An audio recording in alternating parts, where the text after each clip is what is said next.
as somebody who worked in a consulting firm, I saw a lot of this firsthand. So in 2015, I don't know if this is the best time to go into that story, because for somebody who has a secure job to willfully decide to leave that job and go and chase entrepreneurship, even on a social level, is very damaging. Because before I quit my job, I couldn't tell my wife because I didn't want my in-laws to know, right? I told my parents, but not directly, because everybody takes pride. Oh, where's your son? He's working in one.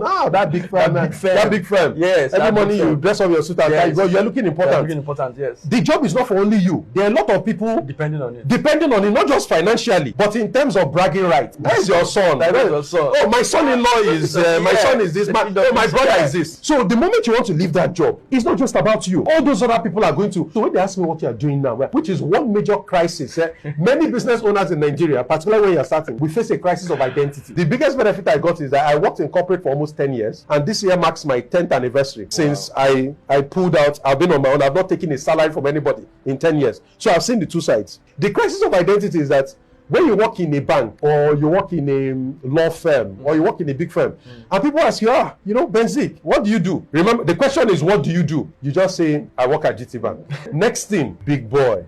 Yes. They don't ask you, what do you do in the bank? Nobody asks you what you do in the bank.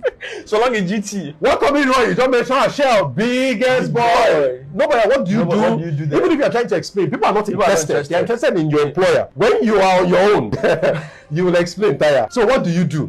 And the problem we have as business owners is that we anticipate the expectations of people and we willfully diminish ourselves. So the average person will tell you, I'm just this small company that I'm just this small thing on the side that I'm doing. I notice this a lot with people who maybe after they finished NYSC or something, while they were waiting for a job, they started one business on the side. The business started doing well. They faced the business full time. Many of them still have this complex, this inferiority complex, that they never got the chance to wear a suit, work in an air-conditioned office, work in a structured place, all of that. So even though they are doing very well financially, better than their mates, even some of those their mates come to them to take loans. Even though they do better than them financially, there's still something in them that feels inferior to, I never got the chance to taste that thing. So even when you ask him, he tell you, I just have this business, you know what, we're just hustling now. Just hustling. And that's when the identity cry, because by the moment you introduce yourself like that, it has several different consequences for you. Your ability to price anything you are selling is diminished. Your ability to impress that person and convert them into a customer is diminished. You're looking down on yourself, that